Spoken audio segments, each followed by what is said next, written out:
Hello friends, स्वागत है आपका मेरे चैनल पर। आज हम पढ़ेंगे राजस्थान के मेलों के बारे में। फ्रेंड्स, मेलों का टॉपिक बहुत ही इम्पोर्टेंट है और इसमें से किसी भी कंपटीशन एग्ज़ाम में क्वेश्चन आते ही आते हैं। और आपको लगता होगा कि मेले बहुत सारे हैं और इसमें कन्फ्यूजिंग हो जाता है, लेकिन फ्रेंड्स हम इसमें मेलों के बहुत ही इम्पोर्टेंट फैक्ट्स के बारे में चर्चा करेंगे, तो आपके लिए ये मेलों का टॉपिक है वो सरल हो जाएगा। तो आइए हम अपने वीडियो को शुरू करते हैं। सबसे पहले हम पढ़ेंगे कानन का मेला। कानन का मेला लगता है बाड़मेर में लगता है। कहाँ लगता है? बाड़मेर में। कब लगता है? बसंत ऋतु में। और जो यहाँ का खास विशेष बात है वो गैर नृत्य विशेष है। कानन के मेले में गैर नृत्य है वो विशेष रूप से होता है। ठीक है फ्रेंड्स, तो ये हो गया कानन का मेला। दूसरा हमारा है वो है कपिल मुनि का मेला। कपिल मुनि जो सांख्य दर्शन के प्रणेता है, किसके? सांख्य दर्शन के। उनका मेला लगता है कोलायत में, बीकानेर। कार्तिक पूर्णिमा पे मेला लगता है। हमें मेलों के बारे में ये खास बात याद हमेशा रखनी होती है कि ये कब लगता है। तो जो कपिल का मेला है वो, कपिल मुनि का मेला है वो कोलायत के कार्तिक पूर्णिमा, यानी हम जिसके कोड वर्ड के से उसका सारा डिटेल 2-3 जो फैक्ट्स है वो उसको हम याद कर सकते हैं। नेक्स्ट बात इसके संबंध में जो इम्पोर्टेंट है वो है पवित्र सरोवर में, जो कोलायत सरोवर है, झील है, यहाँ पर स्नान आदि कार्य किए जाते हैं। मुनि, कपिल मुनि की पूजा भी होती है और पशु की खरीद फरोख्त भी इस मेले के अवसर पर की जाती है। ठीक है फ्रेंड्स, नेक्स्ट हमारा मेला है जीण माता का मेला। सीकर में लगता है। रेवासा स्थान है और हर्ष की पहाड़ी। ठीक है फ्रेंड्स, बहुत ही इम्पोर्टेंट फैक्ट्स है, इसको हमेशा हमें याद रखने होते हैं कि कहाँ पर मेला लगता है। सीकर में, रेवासा गांव है और हर्ष की पहाड़ी पे। ठीक है, इसका और अगला फैक्ट है कि जो मंदिर है जीण माता का वो केवल पूर्व दिशा की ओर खुलता है, बाकी जो दिशाएं हैं वो पहाड़ियों से बंद रहती है। ठीक है फ्रेंड्स, और नेक्स्ट इसका इम्पोर्टेंट फैक्ट है पांचों पांडवों की आदमकद प्रस्तर प्रतिमा यहाँ पर है।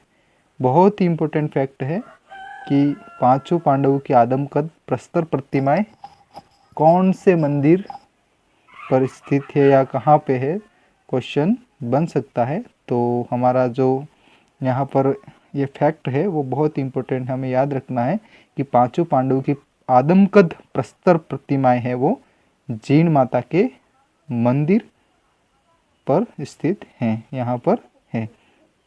चैत्र व आश्विन के नवरात्रों में मेला लगता है।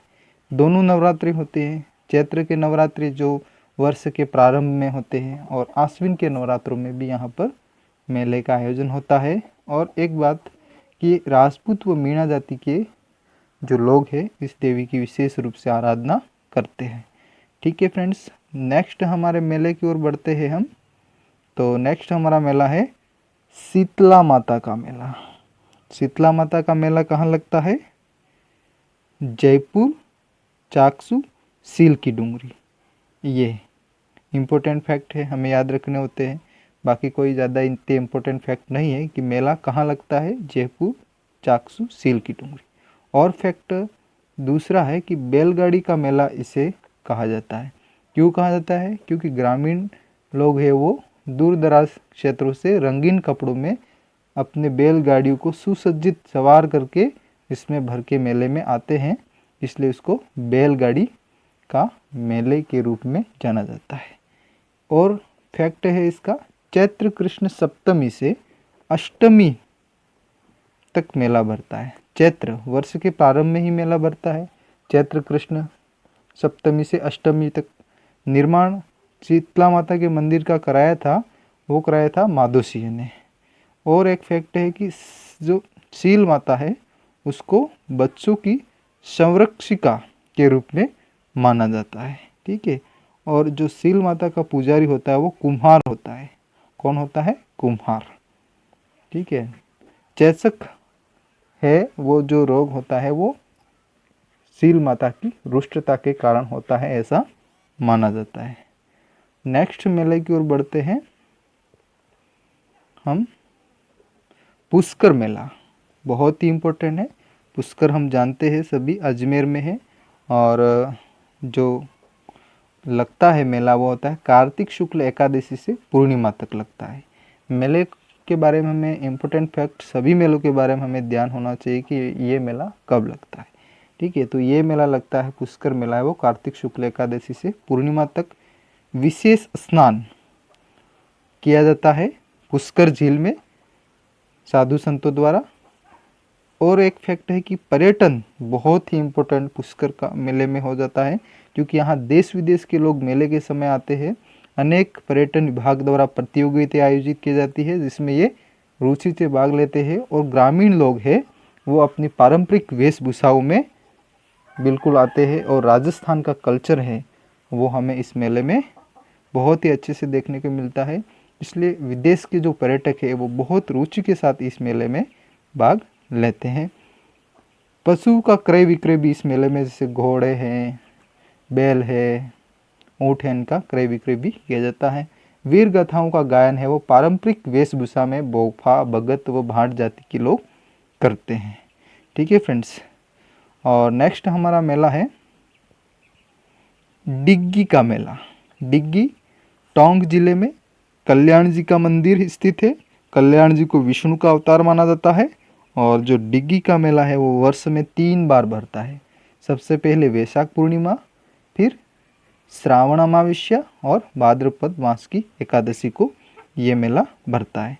और इस बारे में एक किंवदंती है कि इंद्रलोक में भगवान इंद्र ने अप्सरा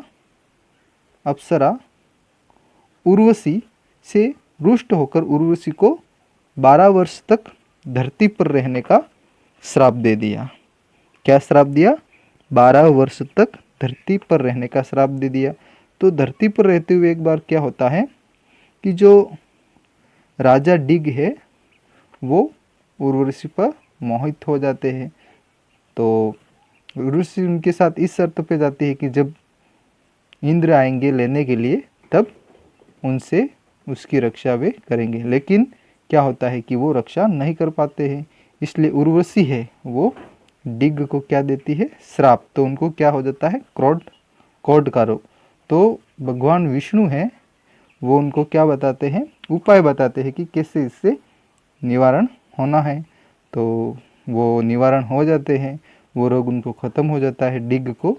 तो डिग है वो, राजा डिग है वो भगवान विष्णु उनका कल्याण करते हैं, इसलिए कल्याण जी का मंदिर वो वहाँ बनाते हैं। तो मेला प्रतिवर्ष कल्याण जी के याद के रूप में डिग्गी का मेला टोंक जिले में बढ़ता है कल्याण जी के मंदिर पर। तो फ्रेंड्स, ये हमारे कुछ मेले हो गए जो बहुत ही इम्पोर्टेंट है एग्ज़ाम्स के लिए। इम्पोर्टेंट फैक्ट्स हमें याद रखने हैं, बाकी दूसरी बातों को भी ध्यान में रखना है, लेकिन इम्पोर्टेंट फैक्ट्स हमें याद होने चाहिए। जैसे मेला कब लगता है, कहाँ लगता है और किस लिए लगता है, और कुछ उसके फैक्ट्स है जो छोटे मोटे हैं, वो भी कहीं भी कोई भी क्वेश्चन एग्ज़ाम में उठ सकता है। तो फ्रेंड्स, नेक्स्ट कुछ मेलों के बारे में जो हमारे बच गए उसके बारे में भी हम चर्चा करेंगे। तो आप इस वीडियो को लाइक करें, और क्या और भी सुधार इसमें कर सकते हैं आप कमेंट बॉक्स में कमेंट करके बताइए, और चैनल को सब्सक्राइब भी ज़रूर करें। तो वीडियो देखने के लिए बहुत बहुत धन्यवाद फ्रेंड्स।